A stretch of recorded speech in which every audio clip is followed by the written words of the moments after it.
يا أيها الذين آمنوا إذا نودي للصلاة من يوم الجمعة فاسعوا إلى ذكر الله وذروا البيع. إن الحمد لله نحمده ونستعينه ونستغفره ونعوذ بالله من شرور أنفسنا ومن سيئات أعمالنا. من يهده الله فلا مضل له ومن يضلله فلا هادي له، وأشهد أن لا إله إلا الله وحده لا شريك له، وأشهد أن محمدًا عبده ورسوله. يا أيها الذين آمنوا اتقوا الله حق تقاته ولا تموتن إلا وأنتم مسلمون. يا أيها الناس اتقوا ربكم الذي خلقكم من نفس واحدة وخلق منها زوجها وبث منهما رجالا كثيرا ونساء، واتقوا الله الذي تساءلون به والأرحام إن الله كان عليكم رقيبا. يا أيها الذين آمنوا اتقوا الله وقولوا قولا سديدا يصلح لكم أعمالكم ويغفر لكم ذنوبكم، ومن يطع الله ورسوله فقد فاز فوزا عظيما. أما بعد، فإن أصدق الحديث كتاب الله، وأحسن الهدي هدي محمد صلى الله عليه وسلم، وشر الأمور محدثاتها، وكل محدثة بدعة، وكل بدعة ضلالة، وكل ضلالة في النار. أعوذ بالله من الشيطان الرجيم. بسم الله الرحمن الرحيم. إن الدين عند الله الإسلام. رب اشرح لي صدري ويسر لي أمري واحلل عقدة من لساني يفقهوا قولي. اللهم لا حول ولا قوة إلا بك. لائق صد احترام معزز و مکرم علماء کرام، بزرگ حضرات، نوجوان ساتھیوں اور پردہ نشین خواتین اسلام، آج کے خطبہ جمعہ میں جس موضوع پر بات کی جائے گی وہ موضوع ہے اے سنت کے دشمن ذرا ٹھہر۔ آج ہمارے شہر حیدرآباد میں جہاں نوجوان تیزی سے دین کی طرف راغب ہو رہے ہیں، وہیں نوجوانوں کا ایک بڑا طبقہ صحیح علم نہ ملنے کی وجہ سے، کتاب و سنت کی حقیقی معرفت حاصل نہ کرنے کی وجہ سے، دین کو صحابہ اکرام رضی اللہ عنہم کی فہم اور سمجھ کے مطابق نہ سمجھنے کی وجہ سے فتنہ انکار حدیث کی طرف بڑی تیزی سے بڑھتا جا رہا ہے۔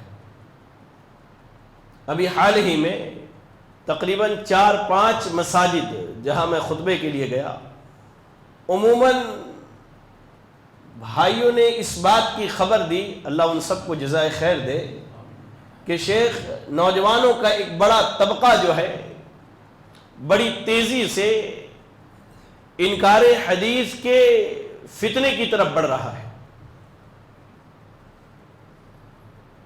اسی فتنے کے سد باب کی صورت میں آج کے خطبہ جمعہ میں سنت کا معنی، اس کا مفہوم، سنت کا مقام قرآن کی روشنی میں، اور ایسے ہی قرآن کی شرح میں سنت کا کیا دخل ہے، ان پر کچھ باتیں اللہ کی توفیق سے انشاءاللہ رکھی جائیں گی۔ سب سے پہلے سنت کا معنی جان لیں۔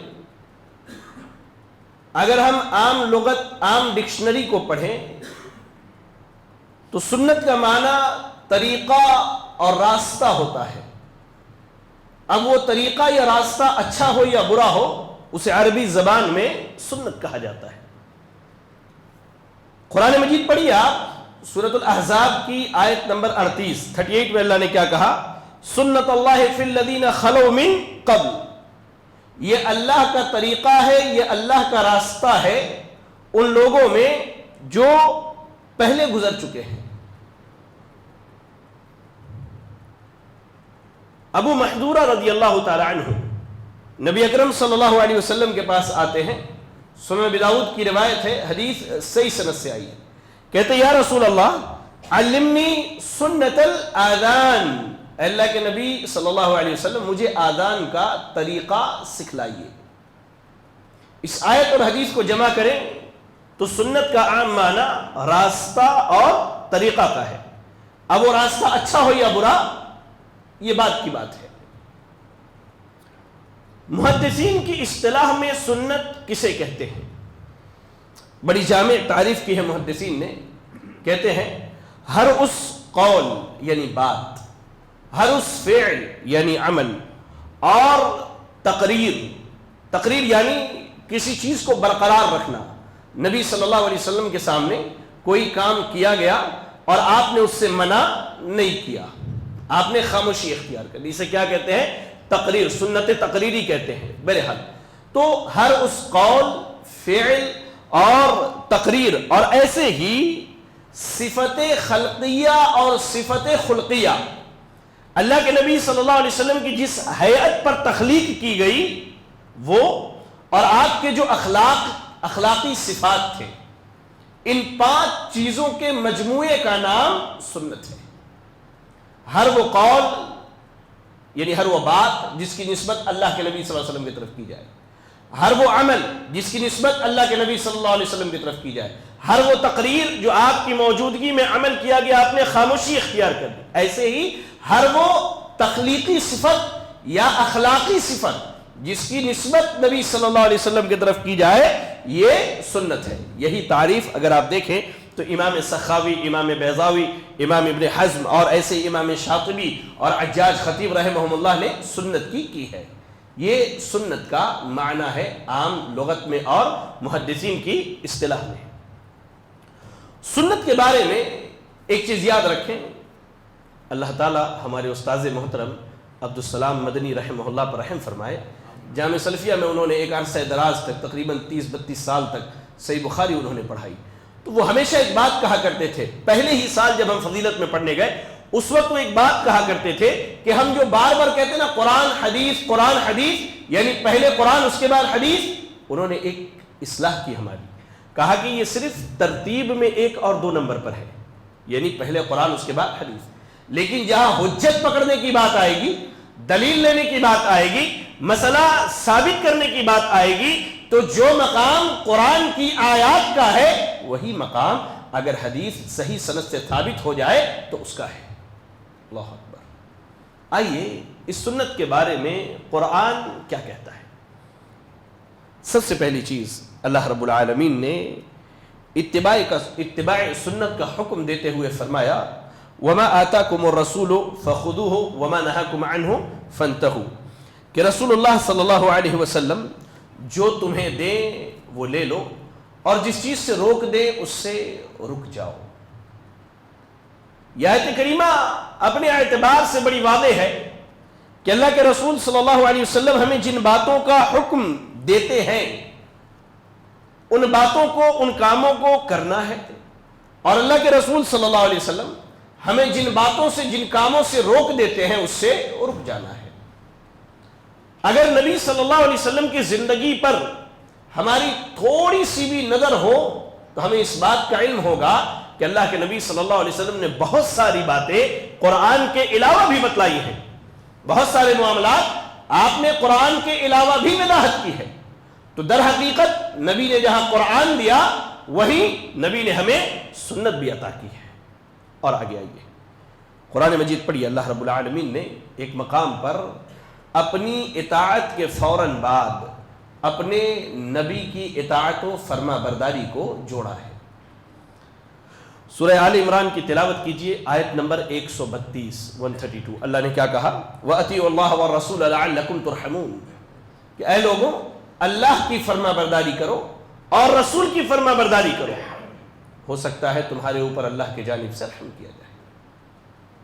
اللہ کی فرما برداری، اللہ کی کتاب قرآن مجید کو پڑھ کے اسے سمجھ کر اس پر عمل کر کے کی جائے گی، اور ٹھیک ویسے ہی رسول اللہ صلی اللہ علیہ وسلم کی فرما برداری، آپ نے قرآن کی جو شرح پیش کی، آپ نے جو قرآن کی تشریح کی، اس کے معانی اور مفاہیم کو بتلائے، اپنی زبان میں سنت اسے جسے کہا جاتا ہے اس کی اتباع اور تابعداری کر کے نبی کی اطاعت و فرما برداری کی جائے گی۔ اور آگے آئیے، قرآن مجید پڑھیے، اللہ رب العالمین نے اس بات کی وضاحت کی ہے کہ در حقیقت رسول اللہ صلی اللہ علیہ وسلم کی فرما برداری اللہ تعالیٰ کی اطاعت و فرما برداری ہے۔ قرآن مجید سورۃ النساء کی آیت نمبر 80 میں اللہ رب العالمین نے کہا من یطع الرسول فقد اطاع اللہ، جس نے رسول کی اطاعت و فرما برداری کی اس نے اللہ کی اطاعت و فرما برداری کی۔ اس کی بنیادی وجہ یہ ہے کہ اللہ کے نبی صلی اللہ علیہ وسلم پر جو وحی نازل ہوتی ہے، عموماً جو لوگ عقیدے کی کتاب یا فقہ وغیرہ پڑھتے ہیں انہیں اس چیز کا علم ہوگا کہ اللہ کی جانب سے جو وحی نازل ہوتی ہے وہ وحی عموماً دو قسموں میں علماء نے بیان کی ہے، ایک وحی مطلوع اور ایک وحی غیر مطلوع۔ وحی مطلوع یعنی جس کی نماز میں تلاوت کی جاتی ہے قرآن مجید، اور وحی غیر مطلوع جس کی نماز میں تلاوت نہیں کی جاتی، یعنی احادیث رسول، سنت رسول صلی اللہ علیہ وسلم۔ اب اگر ہم رسول کی اطاعت کریں تو اللہ کی اطاعت کیسے ہے؟ وہ ایسے ہے کہ دونوں وحی اللہ کی جانب سے نازل ہوتی ہے، ہم قرآن کی مانیں یا سنت کی مانیں، در حقیقت ہم اللہ کی مانتے ہیں، کیونکہ اللہ رب العالمین نے سورۃ النجم کی ابتدائی آیتوں میں کیا کہا وَمَا يَنطِقُ عَنِ الْهَوَىٰ إِنْ هُوَ إِلَّا وَحْيٌ يُوحَىٰ، کہ نبی صلی اللہ علیہ وسلم اپنی نفسانی خواہشات سے دین کے بارے میں کوئی بات نہیں کرتے۔ کتنے ہی ایسے معاملات ہیں جو ہمیں سیرت میں ملتے ہیں کہ لوگوں نے آ کر کے مسئلہ پوچھا، ابھی اللہ کے نبی صلی اللہ علیہ وسلم کے پاس وحی نہیں آئی، آپ نے خاموشی اختیار کر لیا، آپ نے کہا میں بعد میں اس کے بارے میں بتلاتا ہوں، بعد میں اس کے بارے میں خبر دیتا ہوں۔ جب آپ پر اللہ کی وحی آئی، جب اللہ رب العالمین نے اس مسئلے میں آپ کی وضاحت کر دی تو آپ صلی اللہ علیہ وسلم نے امت تک اس بات کو پہنچا دیا۔ وَمَا يَنطِقُ عَنِ الْهَوَىٰ إِنْ هُوَ إِلَّا وَحْيٌ يُوحَىٰ، کہ آپ اپنی جانب سے کچھ بھی نہیں کہتے، وہ اللہ کی وحی ہوتی ہے جو آپ تک آتی ہے اور آپ لوگوں تک پہنچا دیا کرتے ہیں۔ یاد رکھیں اس چیز کو کہ اللہ رب العالمین نے قرآن مجید میں جان بوجھ کر رسول اللہ صلی اللہ علیہ وسلم کی مخالفت کرنے والے کو کافر قرار دیا ہے۔ کس چیز میں مخالفت؟ کیا قرآن کے معاملے میں؟ نہیں، کوئی بھی قرآن کے معاملے میں مخالفت نہیں کرتا ہے۔ مخالفت قرآن کی اس شرح اور تشریح کے باب میں جو میرے نبی نے پیش کی ہے، انشاءاللہ آگے میں اس کی کئی ایک مثالیں آپ کو دے کر کے یہ بات سمجھانے کی کوشش کروں گا۔ آیت سنیے قرآن مجید کی سورہ آل عمران کے اندر اللہ رب العالمین نے ارشاد فرمایا قُلْ أَطِيعُوا اللَّهَ وَالرَّسُولَ فَإِن تَوَلَّوْا فَإِنَّ اللَّهَ لَا يُحِبُّ الْكَافِرِينَ، اے نبی کہہ دیجئے تمام لوگوں سے کہ اللہ کی اطاعت و فرما برداری کرو اور رسول اللہ صلی اللہ علیہ وسلم کی اطاعت و فرما برداری کرو۔ فَإِن تَوَلَّوْا، اگر منہ موڑ لیا، پیٹ پھیر لیا، اعراض کرنا شروع کر دیا، اور اس کے کئی بہانے بھی ہمارے پاس ہیں۔ ایک بہانہ کیا ہے؟ ہمارے امام صاحب کے قول کے مطابق نہیں ہے، ہمارے سماج میں یہ چیز نہیں چلتی ہے۔ بھائی برادری والے کیا کہیں گے، خاندان والے کیا کہیں گے مجھے اگر میں نے یہ کر لیا تو؟ اللہ اکبر، اللہ اکبر۔ جان بوجھ کر کے سنت سے منہ موڑنے والا، سنتوں کو ترک کرنے والا، اس آیت کریمہ کو یاد رکھے، اللہ رب العالمین نے کہا فَإِنَّ اللَّهَ لَا يُحِبُّ الْكَافِرِينَ، اگر اللہ اور اس کے رسول کی اطاعت و فرما برداری نہیں کرتے، جان بوجھ کر کے منہ موڑ لیتے، تو یاد رکھیں اللہ رب العالمین کافروں کو پسند نہیں کرتا ہے۔ اللہ نے کھلے لفظوں میں اس چیز کی وضاحت کر دی کہ جو منہج اللہ اور اس کے رسول نے پیش کیا، جو طریقہ اللہ تعالیٰ نے نبی کو دیا اور نبی نے امت کو دیا، اس طریقے پر اگر اپنی قیاس آرائیہ کی جائے، اپنے آرا اور مرضی کے مطابق باتیں پیش کی جائے، تو اللہ تعالیٰ ایسے شخص کو ہرگز پسند نہیں کرتا ہے۔ ایسے ہی قرآن مجید کے اندر اللہ رب العالمین نے سنت کے مقام کو بیان کرتے ہوئے اس بات کی وضاحت کر دی کہ ایمان والوں میں سے کسی کے لیے یہ جائز اور درست نہیں ہے کہ وہ اللہ اور اس کے رسول کی مخالفت کرے۔ یہ ایک نقطہ سمجھیے. یہ آیت کریمہ جب نازل ہو رہی تھی اس وقت اس آیت کے مخاطب کون تھے؟ صحابہ اکرام رضی اللہ عنہ. اولین مخاطب یعنی نازل ہوئی کن کے لیے، کن کے سامنے نازل ہوئی؟ صحابہ کے سامنے. اولین مخاطب صحابہ کی جماعت ہے.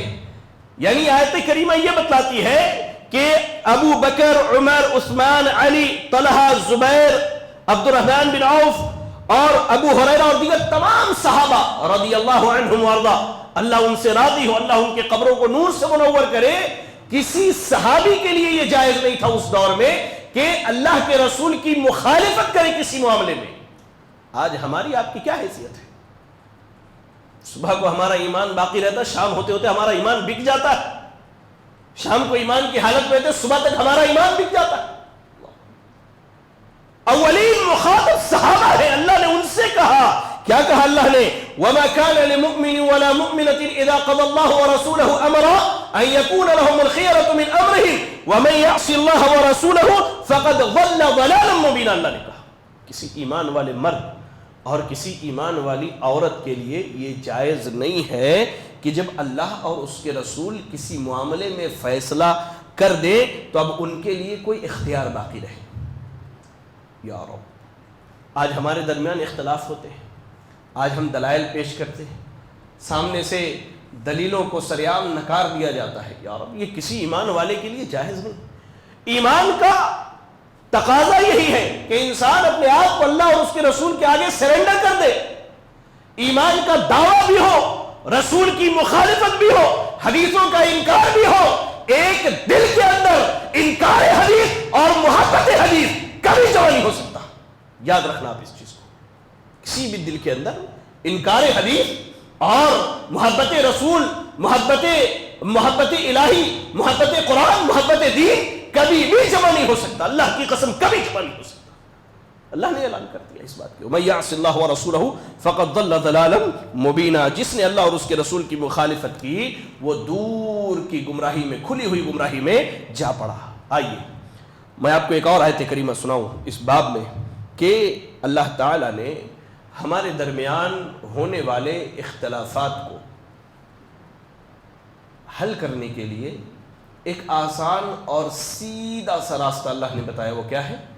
اللہ اور اس کے رسول کی تابعداری، یعنی قرآن اور سنت کی فرما برداری. پڑھیے سورۃ النساء، پڑھیے آپ آیت نمبر 65 میں اللہ رب العالمین نے کہا فَلَا وَرَبِّكَ لَا يُؤْمِنُونَ حَتَّى يُحَكِّمُوكَ فِي مَا شَجَرَ بَيْنَهُمْ ثُمَّ لَا يَجِدُوا فِي أَنفُسِهِمْ حَرَجًا مِمَّا قَضَيْتَ وَيُسَلِّمُوا تَسْلِيمًا. اللہ اکبر، بڑی سخت بات ہے. اور جو لوگ آج حدیثوں کے انکار میں پڑے ہوئے ہیں، چاہے وہ انکار تعویل کر کے ہو، اپنی منمانی خواہشات کے مطابق اس کا معنی بیان کر کے ہو، یا جو لوگ کھلم کھلا انکار میں پڑے ہوئے ہیں، اللہ تعالیٰ نے ان کے ایمان کی نفی کی ہے. فلا وربک، اے نبی قسم ہے آپ کے رب کی. اللہ اپنی ذات کی قسم کھا کے کہتا ہے لا یؤمنون، ایمان والے ہو ہی نہیں سکتے حتی یحکموک فیما شجر بینہم، یہاں تک کہ آپس کے اختلاف میں نبی کے فیصلے کو قبول نہ کر لیں. نبی کے فیصلے کو قبول نہ کر لیں تب تک کیا ہے؟ یہ ایمان والے نہیں ہو سکتے. اور صرف قبول نہیں کرنا ہے، ثم لا يجد في انفسهم حرجا مما قضيت ويسلموا تسلیما. قبول کرنے کے ساتھ دل میں اب کوئی تنگی بھی باقی نہیں رہنی چاہیے. کیا کرے، حدیث میں زبردستی مان لیا ہم نے، ماننا ہی پڑتا ہے. اس طرح کی باتیں نہیں ہونی چاہیے. کھلے دل سے، کشادہ دل سے انسان یہ کہے الحمدللہ یہ میرے دین کا مسئلہ ہے، چاہے یہ میری مخالفت میں ہی کیوں نہ ہو، ہے تو حق، مجھے ماننا ہے، مجھے قبول کرنا ہے. یہ چیز ہونی چاہیے. اللہ تعالیٰ نے جو آیت ابھی تک میں نے آپ کے سامنے پڑھی، ان آیات میں کئی بنیادی باتیں اللہ نے واضح کی، اور ان میں ایک سب سے اہم بات جو تھی وہ ہمارے خطبے کے تعلق سے تھی کہ ہر مقام پر اللہ تعالیٰ نے نبی اکرم صلی اللہ علیہ وسلم کی اطاعت و فرما برداری کا حکم دیا، اللہ کے رسول صلی اللہ علیہ وسلم کی تابعداری کا حکم دیا. آپ کے احکام، آپ کے فرامین سے منہ موڑنا، آپ کے احکامات کو ٹھکرانا اور آپ کی باتوں سے اعراض کرنا در حقیقت کفر سے اللہ تعالیٰ نے تعبیر کرتے ہوئے ایسے شخص کو ناپسند کیا ہے۔ آئیے اب میں سنت کی کچھ شکلیں آپ کو بتاتا ہوں، مزید بات واضح ہو جائے گی کہ سنت کا کیا مقام ہے۔ اللہ نے نبی صلی اللہ علیہ وسلم کی جو ذمہ داریاں قرآن کے اندر بیان کی ہیں، ان میں ایک بڑی ذمہ داری سورۃ النحل کی آیت نمبر 44 میں اللہ نے بیان کیا۔ اللہ نے کیا کہا؟ وَأَنزَلْنَا إِلَيْكَ الذِّكْرَ لِتُبَيِّنَ لِلنَّاسِ مَا نُزِّلَ إِلَيْهِمْ۔ اے نبی، ہم نے آپ کی طرف یہ جو ذکر نازل کیا یعنی قرآن مجید، یہ جو ذکر، یہ جو شریعت ہم نے نازل کی ہے، جو دین نازل کیا ہے آپ کی طرف، کیوں؟ لِتُبَيِّنَ لِلنَّاسِ مَا نُزِّلَ إِلَيْهِمْ، تاکہ آپ لوگوں کے سامنے کھول کھول کر کے واضح طور پر بیان کر دے کہ اللہ کے جانب سے ان کی طرف کیا نازل کی گئی ہے۔ یعنی اللہ تعالیٰ نے نبی کو قرآن کا شارح بنا کر کے بھیجا، قرآن کا شارح، قرآن کو بیان کرنے والا، قرآن کو سمجھانے والا بنا کر کے بھیجا۔ یہی وجہ ہے کہ ام المومنین عائشہ صدیقہ رضی اللہ تعالی عنہا سے جب نبی صلی اللہ علیہ وسلم کے اخلاق کے بارے میں پوچھا گیا تو آپ نے کیا کہا تھا؟ کان خلقہ القرآن، کہ نبی کا مکمل اخلاق دیکھنا ہے تو قرآن اٹھا کر کے دیکھ لو، قرآن اٹھا کر کے دیکھ لو۔ نبی نے احادیث کے ذریعہ قرآن کو کیسے سمجھایا، اس کی چند ایک میں مثالیں آپ کو دوں۔ عربی زبان میں ایک لفظ کے کئی معنی ہوتے ہیں، ایک لفظ کے کئی معنی ہوتے ہیں۔ جیسے ایک لفظ ہے ظلم، ظلم جب بولا جاتا ہے تو اس کے معنی کیا ہوتا ہے؟ کسی پر ظلم و زیادتی، اس معنی میں مستعمل ہے۔ جب قرآن مجید کی آیت سورۃ الانعام کی آیت نمبر 82 نمبر کی آیت نازل ہوئی، الذین آمنوا ولم یلبسوا ایمانہم بظلم اولئک لہم الامن وہم مہتدون، کہ جو لوگ ایمان لائے اور اپنے ایمان میں ظلم کو نہیں ملایا تو یہ امن والے، یہ ہدایت والے ہیں۔ صحابہ اکرام نبی صلی اللہ علیہ وسلم کے پاس پہنچ گئے، کیا کہا؟ اینا لم یظلم نفسہ۔ عبداللہ ابن مسعود رضی اللہ تعالیٰ عنہ کہتے ہیں اللہ کے رسول صلی اللہ علیہ وسلم، اللہ نے کہا ایمان لانے کے بعد ظلم نہیں کرنا ہے، کون ہے جو ہم میں سے اپنے اوپر ظلم نہیں کرتا ہے؟ اب وہاں نبی صلی اللہ علیہ وسلم نے ظلم کے معنی کو واضح کرتے ہوئے کیا کہا؟ ظلم سے مراد کیا ہے؟ شرک ہے۔ تو یہ سنت کا مقام ہے کہ قرآن کے بہت سارے الفاظ اور معنی، الفاظ ایسے ہیں جن کے متعدد معنی بیان کیے گئے ہیں، لیکن اللہ رب العالمین نے نبی کے ذریعہ ان کی وضاحت کی۔ اچھا، سنت کا ایک مقام کیا ہے؟ قرآن میں بہت ساری چیزوں کے بارے میں عام حکم ہوا ہے، لیکن نبی نے اپنی سنت کے ذریعہ اس عام حکم میں کچھ چیزوں کو خاص بھی کیا ہے۔ قرآن مجید پڑھیے آپ سورۃ المائدہ کی آیت نمبر 3، اللہ نے کیا کہا؟ حرمت علیکم المیتۃ، تمہارے اوپر مردار حرام ہے۔ سنت کا جو انکار کرنے والے ہیں ان کے لیے یہاں لمحہ فکریہ ہے۔ اللہ نے کہا حرمت علیکم المیتۃ، تمہارے اوپر مردار حرام ہے، مری ہوئی چیز حرام ہے۔ اس میں ساری مری ہوئی چیزیں شامل ہو گئی، اس میں مچھلی بھی شامل ہو گئی، مری ہوئی ہے نا۔ اللہ نے یہ نہیں کہا نا، قرآن مجید میں کہیں بھی اللہ نے نہیں کہا کہ مچھلی تمہارے لیے کیا ہے؟ حلال ہے۔ ایک بھی دلیل اس پر آپ کو نہیں ملے گی انشاءاللہ قرآن مجید کے اندر کہ اللہ نے کہا ہو کہ مچھلی تمہارے لیے کھانا حلال ہے، وہ بھی مری ہوئی مچھلی۔ اصول ہے قرآن کا، حرمت علیکم المیتۃ، تمہارے اوپر مردار حلال ہے۔ اب اگر ہم سنت کو نہ لیتے تو پھر انسان اپنے اوپر اپنے آپ کو تکلیف میں ڈال دیتا، مچھلی کھانا اپنے اوپر حرام کر لیتا۔ لیکن سنت کیا ہے؟ سنن ابن ماجہ کی روایت ہے، اللہ کے نبی صلی اللہ علیہ وسلم نے کہا احلت لنا المیتتان والدمان، اللہ رب العالمین نے ہمارے اوپر دو مردار کو اور دو خون کو حلال کیا ہے۔ مردار کیا ہے؟ الحوت والجراد، مچھلی اور ٹڈی۔ ٹڈی اگر مر جائے تو بھی آپ کھا سکتے ہیں، مچھلی اگر مری ہوئی ملے تو بھی آپ کھا سکتے ہیں۔ اگر صرف قرآن کو لیا جاتا تو یہ جو استثناء، ایکسپشن جو اسلام نے، اللہ کے نبی صلی اللہ علیہ وسلم نے بیان کیا ہے، ہم اس سے چھوٹ جاتے ہیں۔ یہ ہے سنت کا مقام کہ قرآن میں بہت ساری چیزوں کے بارے میں جو عام حکم ہے، حدیث کیا ہے اس کو خاص کرتی ہے۔ ایسے ہی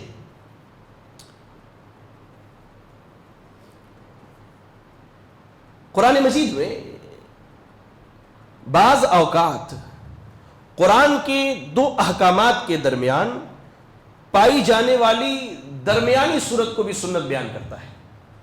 قرآن مجید میں کوئی حکم ہے، دو حکم ہیں، ان دونوں کے درمیان بھی ایک حکم ہونا چاہیے، لیکن قرآن میں اس کی وضاحت نہیں ہے۔ اسلام نبی صلی اللہ علیہ وسلم اس کو بیان کرتے ہیں، آپ کی سنت بیان کرتے ہیں۔ جیسے کیا ہے، اللہ نے سورۃ البقرہ کی آیت نمبر 178 میں کیا کہا؟ الحر بالحر والعبد بالعبد والانثى بالانثى، آزاد مرد کے بدلے آزاد مرد قتل کیا جائے گا۔ اگر کسی نے کسی کو جان بوجھ کے مار دیا تو آزاد مرد کے بدلے آزاد مرد، غلام مرد کے بدلے غلام مرد، اور عورت کے بدلے عورت قتل کی جائے گی۔ سوال یہ ہے کہ اگر کوئی عورت کسی مرد کو مار دے یا کوئی مرد کسی عورت کو جان سے مار دے، قرآن میں تو اس کی وضاحت نہیں ہے۔ قرآن یہ کہہ رہا ہے مرد کے بدلے مرد اور عورت کے بدلے عورت ماری جائے گی۔ اب اگر عورت نے مرد کا قتل کر دیا یا مرد نے عورت کا قتل کر دیا، اگر حدیثوں کا انکار کر دے تو ان کو ایسے ہی چھوڑ دینا پڑے گا، جبکہ اللہ کے رسول صلی اللہ علیہ وسلم کی حدیث سنن نسائی کی روایت ہے، صحیح سند سے آئی، اللہ کے نبی صلی اللہ علیہ وسلم نے فرمایا المؤمنون تتکافأ دماؤہم، اہل ایمان خون کے معاملے میں برابر ہے۔ یہ حکم یہ بتلاتی ہے، محدثین نے اسے یہ استدلال کیا ہے کہ اگر ایمان والی عورت کسی ایمان والے مرد کو مار دے تو اس کے بدلے اس کو قتل کیا جائے گا، اور ایسے ہی کوئی ایمان والا مرد کسی ایمان والی عورت کو مار دے تو اس مرد کے بدلے اس عورت کے بدلے اس مرد کو قتل کیا جائے گا۔ اگر سنت کو چھوڑ دے تو پھر قرآن مجید کی اس آیت کی منمانی تعویل اور منمانی مفہوم بیان کرنا ہوگا۔ آپ کو معلوم ہونا چاہیے کہ فتنہ انکار حدیث کی ابتدا سب سے پہلے دوسری صدی ہجری میں ہوئی، جسے خوارج نے شروع کیا۔ اس کے بعد ان کی راہ پر چلتے ہوئے معتزلہ نے اس چیز کو اختیار کیا، جبکہ اس کے بارے میں اللہ کے نبی صلی اللہ علیہ وسلم نے بہت پہلے خبر دے دی تھی۔ جامع ترمذی اور سنن ابی داؤد اور سنن ابن ماجہ کی دو حدیثیں ہیں، دونوں کا مفہوم یہ ہے کہ اللہ کے نبی صلی اللہ علیہ وسلم نے کہا کہ تم میں کا ایک آدمی جو گاؤ تکیا پر ٹیک لگائے بیٹھا ہوگا، جب اس کے سامنے میری سنت بیان کی جائے گی تو وہ کہے گا ہمارے لیے قرآن کافی ہے، ہمیں نبی کی سنت کی ضرورت نہیں ہے۔ اور میں آپ کو بتلاؤں، آگے چل کے میں اس بتلانے والا ہوں، پڑوسی ملک میں ایک شخص رہتا تھا عبداللہ چکڑالوی کے نام سے، جو فتنہ انکار حدیث کی باغ ڈور اس نے سر سید احمد خان کے بعد سنبھالی تھی۔ عبداللہ چکڑالوی کے بیٹے نے اپنے باپ کے سامنے ایک حدیث بیان کی۔ یہ بات ہمارے ایک استاد طائف کے جالیات میں شیخ ساجد عزمی صاحب ہیں، پڑوسی ملک کے ہیں، انہوں نے مجھے یہ بات بتلائی تھی کہ شیخ عبداللہ چکڑالوی کے بیٹے نے اپنے باپ کو ایک حدیث بتلائی، تو عبداللہ چکڑالوی ویسے ہی تکیے پر ٹیک لگا کر کے بیٹھا تھا جیسے اللہ کے نبی صلی اللہ علیہ وسلم نے حدیث کے اندر وضاحت کی ہے، اور وہ کہتا ہے کہ ہمارے لیے قرآن کافی، ہم جو اس میں حلال پاتے حلال، جو حرام پاتے حرام، ہمیں تمہاری حدیثوں کی ضرورت نہیں ہے۔ عبداللہ چکڑالوی کے بیٹے نے کہا ابا اللہ کی قسم رسول کی حدیث مجھے آج سمجھ میں آئی کہ واقعی وہ حدیث سچی اور صادق ہے، اور آپ پر ہی فٹ آتی ہے کہ اللہ کے نبی نے کہا کہ ٹھیک ایک آدمی تکیے پر ٹیک لگا کر کے میری حدیثوں کا انکار کرے گا، اور وہ اپنے باپ سے نکل کر کے چلا گیا۔ بہرحال فتنہ انکار حدیث کی ابتدا جو ہے دوسری صدی ہجری میں ہوئی، اور ہمارے ملک ہندوستان میں اس کی ابتدا 13ویں صدی ہجری میں ہوئی، اور اس کے جو سرخیل ہیں، جس شخص نے اس کی داغ بیل ڈالی ہندوستان کے اندر، وہ سر سید احمد خان ہے۔ سر سید احمد خان ہیں جنہوں نے فتنہ انکار حدیث کی بنیاد ملک ہندوستان میں ڈالی۔ اس کے بعد عبداللہ چکڑالوی نے کھلم کھلا حدیثوں کا انکار کیا، اسے لہو الحدیث قرار دیا۔ پھر مولوی احمد الدین امرتسری، پھر اسلم جراج پوری، پھر آخر میں غلام احمد پرویزی جو فتنہ پرویزیت کے نام سے اس کے رد میں علماء نے کتابیں لکھی ہیں، اس کی باغ ڈور سنبھالی۔ ایسے ہی علامہ مشرقی ہے، مستری محمد رمضان گجران والا ہے، محبوب شاہ، تمنا عمادی، قمر الدین قمر، سید عمر شاہ گجراتی، خدا بخش، اور اس طرح کے بہت سارے لوگ ہیں جنہوں نے انکار حدیث کے فتنے کو اٹھایا، اور ان سب کا بنیادی مقصد وہی تھا جو، یاد رکھیں اس چیز کو، ان سب کا بنیادی مقصد وہی تھا جو یورپ سے آ کر کے لوگوں نے اسلام سیکھا، جسے مستشرق کہا جاتا ہے۔ تاکہ اسلام کی شکل کو بگاڑ دے. انہوں نے حدیثوں پر وہی اعتراضات کیا. آج کے بھی کئی ایسے بندے ہیں جن سے میری خود حیدرآباد میں بات ہوئی جو فتنہ انکار حدیث میں ملوث ہیں. ان سب کے وہی سوالات ہیں جو عبداللہ چکرالوی کے اور غلام احمد پرویز کے اور تمنا عمادی ان لوگوں کے جو سوالات ہیں وہ بھی وہی سوالات کے سامنے کرتے ہیں. حدیثیں تو بہت بعد میں لکھی گئی. اچھا امام بخاری نے کہ اللہ کے رسول صلی اللہ علیہ وسلم کو دیکھا تھا, حدیث بعد اس طرح کی باتیں کرتے ہیں. اللہ اکبر. بہرحال علماء نے اس کے متعلق جواب دیے ہیں. کتابوں کو پڑھنے کی ضرورت ہے. یہاں چند ایک باتیں میں آپ کو بتلا دوں. جو لوگ انکار حدیث کے فتنے میں ملوث ہیں, آپ ان سے چند ایک سوالات پوچھ کر کے دیکھیے. جیسے پہلا سوال, اگر ہم صرف قرآن کو مانیں تو اسلام کے ارکان 5 ہے اور ایمان کے ارکان 6 ہے. کہیں بھی آپ کو قرآن مجید میں مکمل نہیں ملیں گے. ترتیب سے جو حدیث میں بیان کی گئی ہے اس ترتیب کے ساتھ آپ کو کہیں بھی یہ چیزیں نہیں ملنے والی. ایسے ارکان اسلام میں دوسرا رکن نماز ہے. دن بھر میں 5 وقت کی نماز ہے. چلے بھائی 5 وقت نمازیں پڑھنی ہے, قرآن مجید سے کوئی ثابت کر کے تو بتائے. اس نماز کا طریقہ کیا ہوگا؟ ظہر میں کتنی سنت ہے, کتنی فرض ہے, ایسے ہی دیگر نمازوں کے تعلق سے کوئی ثابت کر کے بتائے. اللہ نے قرآن میں کہا اقیموا الصلاۃ وآتوا الزکاۃ, نماز کے بارے میں ہو گیا. زکوٰۃ کے بارے میں کوئی ہمیں بتلائے. کتنا مال ہوگا تو زکوٰۃ نکالنا ہے, کتنا سونا ہو تو زکوٰۃ نکالنا ہے, کتنی چاندی ہو تو ہمیں زکوٰۃ نکالنا ہے. رمضان کے روزوں کے تعلق سے ہمیں بتلائے کوئی کہ کن کن چیزوں سے روزہ ٹوٹ جاتا, کب سے کب تک روزہ رکھنا ہے, کیسے روزہ رکھنا ہے. صرف قرآن کے دلائل سے کوئی بتلائے. اچھا جمعہ کے دن کی مثال لیجیے. اللہ نے کیا کہا سورۃ الجمعہ کے اندر, اذا نودی للصلاۃ من یوم الجمعۃ فاسعوا الی ذکر اللہ. جب جمعہ کے دن نماز کے لیے بلایا جائے تو تم اللہ کے ذکر کی طرف دوڑ پڑو. نماز کے لیے کیسے بلایا جائے گا؟ کہاں قرآن مجید میں اللہ نے یہ ذکر کیا ہے کہ آپ کو صرف آذان دے کر کے نماز کے لیے بلایا جائے گا؟ اچھا نماز کے لیے آئیں گے, جمعہ کے دن کتنی رکعت نماز پڑھیں گے؟ کتنی رکعت نماز پڑھیں گے آپ؟ کیسے پڑھیں گے؟ اس کی حیت, اس کی کیفیت کیا ہوگی؟ ذرا اس کے بارے میں کوئی ہمیں صرف قرآن سے بتا دے. ایسے ہی اللہ نے کہا قرآن مجید سورۃ التوبہ کی آیت نمبر 36 کے اندر, ان عدۃ الشہور عند اللہ 12 شہرا فی کتاب اللہ یوم خلق السماوات والارض, کہ اللہ تعالیٰ نے جس دن آسمان و زمین کو بنائے اس دن لکھ دیا مہینوں کے تعداد 12 ہے. جو انکار حدیث کے فتنے میں مبتلا ہے ذرا مجھے وہ بتا دیں کہ مہینوں کا نام کچھ اس طرح ہے, محرم, صفر, ربیع الاول, ربیع الثانی, جماد الاولی, جماد الثانی, رجب, شعبان, رمضان, شوال, ذوالقعدہ, ذوالحجہ. پورے قرآن مجید میں مہینوں کے نام کہیں نہیں ملیں گے آپ کو. اللہ نے کہا ان میں 4 حرمت والے مہینے ہیں. حرمت والے مہینے 4 ہیں. کوئی قرآن سے ہمیں بتائے کہ حرمت والے مہینے 4 کون کون سے ہیں؟ کہیں بھی انشاءاللہ میں نہیں سمجھتا کہ ایسے شخص کو کوئی دلیل ملنے والی ہے. ایسے ہی اللہ رب العالمین نے قرآن مجید سورۃ البقرہ کی آیت نمبر 197 میں کہا الحج اشہر معلومات, کہ حج کے معروف مشہور مقرر مہینے ہیں. سوال یہ ہے کہ حج ہمیں ذوالحجہ کے مہینے میں ہی کرنا ہے. قرآن مجید میں اللہ نے کہاں بتایا اس چیز کو؟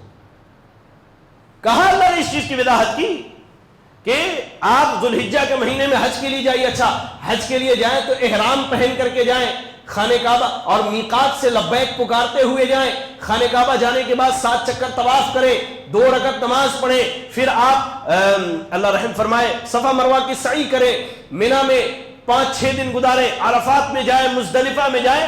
کوئی قرآن سے ہمیں سمجھائے, کم سے کم کوئی ہمیں بتلائے کہ قرآن مجید میں اللہ تعالیٰ نے ان سب چیزوں کا تذکرہ کہاں کیا. اچھا قرآن مجید میں اللہ نے کہا السارق والسارقۃ فاقطعوا ایدیہما, سورۃ المائدہ کی آیت نمبر 38 میں اللہ نے کہا چور اور چورنی کے ہاتھ کاٹ دو. ہاتھ یہاں تک ہے, آپ کہاں تک کاٹیں گے؟ کہاں تک کاٹیں گے؟ ہاتھ یہاں سے لے کر کے یہاں تک ہے. کہاں تک کاٹیں گے چور اور چورنی کے ہاتھ؟ اس کی تحدید کوئی ہمیں قرآن سے بتائے کہ قرآن میں اللہ نے یہ کہا ہو کہ چور کے ہاتھ یہاں تک کاٹے جائے, یہاں تک کاٹے جائے, یہاں تک, کہاں تک ہاتھ کاٹیں گے آپ؟ اور آگے آئیے, اللہ رب العالمین نے قرآن مجید کے اندر مجاہدین کے تعلق سے بیان کیا کہ جو اللہ کے راہ میں جہاد کرتے ہیں وہ شہید ہوتے. اچھا میدان جہاد میں اگر مجاہدین کو مال غنیمت مل جائے تو مال غنیمت کی تقسیم کیسے ہوگی، کس مجاہد کو کتنا دیا جائے گا، کیا دیا جائے گا، اس کی تفصیل کوئی ہمیں حدیث سے بتلا کر کے دکھلا، کوئی قرآن سے بتلا کر کے دکھلا۔ بہت سارے ایسے بے شمار مسائل، یہ چند ایک میں نے آپ کو سمجھانے کے لیے پیش کیا کہ حدیث سے انسان منہ نہیں موڑ سکتا، منہ نہیں چرا سکتا، کیونکہ حدیث در حقیقت یہ اللہ کی وحی ہے، اور اللہ تعالیٰ نے نبی صلی اللہ علیہ وسلم کو جیسے قرآن دیا ویسے ہی اللہ نے آپ کو سنتیں بھی دی ہیں، اور قرآن پر عمل کرنے کے لیے سنتوں پر عمل کرنا واجب ہے، بغیر سنت پر عمل کیے ہوئے قرآن پر بھی عمل نہیں ہوگا۔ اور آج جو لوگ فتنہ انکار حدیث کے فتنے میں پڑے ہیں، اللہ کی قسم وہ فتنہ چلتے چلتے چلتے چلتے انسان فتنہ انکار حدیث سے انکار قرآن کی ڈگر پہ چل پڑتا ہے، اور اسے اس بات کا احساس تک نہیں ہوتا کہ اس نے کب قرآن مجید کا انکار کر دیا، کیونکہ قرآن خود کہتا ہے نبی کی اطاعت کرو، نبی کی فرما برداری کرو، نبی کے راستے پر چلو، نبی کا حکم مانو۔ اللہ اکبر، بے شمار ایسے آیات ہمارے سامنے، ابھی میں نے چند ایک پڑھ کے آپ کو سنائی، اور بے شمار ایسی آیات ہیں میرے بھائیو، اس لیے یاد رکھیں اس فتنے کے دور میں قرآن و حدیث کو آپ مضبوطی سے تھامے رکھیں، ویسے سمجھیں ویسے پڑھیں جیسے صحابہ اکرام رضی اللہ عنہم نے سمجھا، جیسے پڑھا، جیسے اس کے مطابق عمل کیا، ورنہ یاد رکھیں جیسے پچھلی گزرے ہوئے لوگ ہم سے پہلے گمراہ ہوئے بہت سارے، ویسے ہی ہم بھی گمراہی کے راستے پر چل پڑیں گے، ہمارے ہاتھ میں صرف گمراہی آئے گی، ہم گرچہ خوش رہا کریں کہ ہم دین پر قائم ہیں، دین پر ڈٹے ہیں، نہیں میرے بھائیوں، گمراہی ہمارے ہاتھ آئے گی، اور اللہ کے جب ہم حساب کے لیے پہنچیں گے تو شاید خالی ہاتھ ہوں گے۔ اللہ سے دعا کریں کہ اللہ تعالی ہم سب کو سنت کے مقام، اس کے مرتبے کو سمجھ کر اس کے مطابق عمل کرنے کی توفیق عطا فرمائے۔ الہ العالمین تو ہم سب کو سنت کا مقام و مرتبہ سمجھ کر اس کے مطابق عمل کرنے کی توفیق عطا فرما دے۔ الہ العالمین تو ہم سب کے دلوں میں سنت کی محبت کو پیدا فرما دے۔ اللہ تو ہم سب کو سنتوں سے محبت کرنے والا بنا دے۔ اللہ تو ہم سب کو سنتوں سے محبت کرنے والا بنا دے۔ اللہ تو ہم سب کو سنتوں سے محبت کرنے والا بنا دے۔ الہ العالمین ہم میں جو پریشان حال ہیں اللہ تو ان کی پریشانیوں کو دور فرما دے۔ اللہ ہم میں جو بیمار ہیں تو انہیں شفاء کاملہ عاجلہ عطا فرما دے۔ اللہ ہم میں جو مقروض ہیں تو انہیں قرض کی ادائیگی کی توفیق عطا فرما دے۔ آمین، وآخر دعوانا ان الحمد للہ رب العالمین۔